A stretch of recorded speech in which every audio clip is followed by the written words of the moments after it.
لا الہ الا اللہ محمد رسول اللہ علیہ صلاۃ اللہ وآلہ والاحبہ۔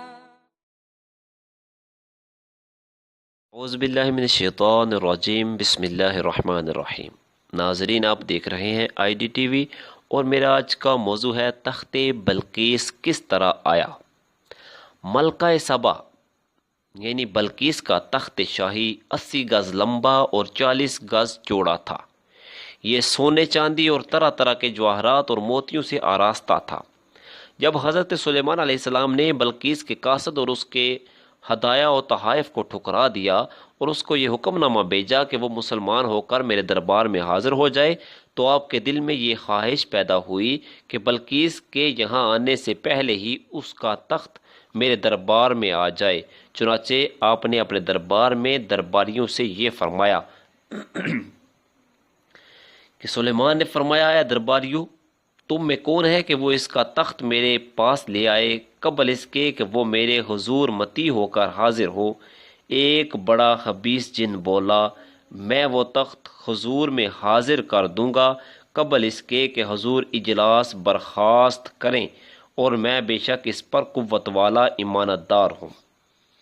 جن کا بیان سن کر حضرت سلیمان علیہ السلام نے فرمایا کہ میں یہ چاہتا ہوں کہ اس سے بھی جلد وہ تخت میرے دربار میں آ جائے۔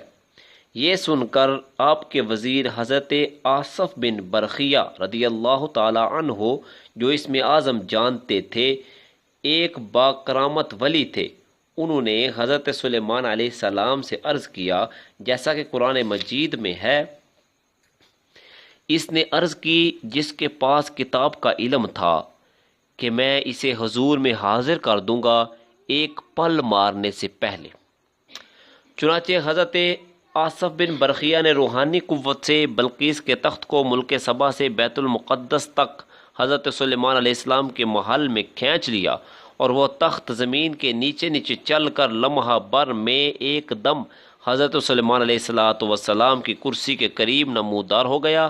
تخت کو دیکھ کر حضرت سلیمان علیہ السلام نے یہ کہا، یہ میرے رب کے فضل سے ہے تاکہ مجھے آزمائے کہ میں شکر کرتا ہوں یا ناشکری، اور جو شکر کرے وہ اپنے بھلے کو شکر کرتا ہے، اور جو ناشکری کرے تو میرا رب بے پرواہ ہے، سب خوبیوں والا۔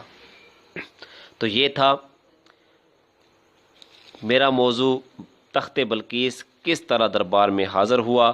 تو اللہ رب العزت جل جلالہ ہمیں انبیاء کرام اور اولیاء عظام رضوان اللہ تعالی علیہم اجمعین کی عزت اور آپ کی توقیر ہمارے دلوں میں پیدا فرمائے۔ وآخر دعوانا الحمدللہ رب العالمین۔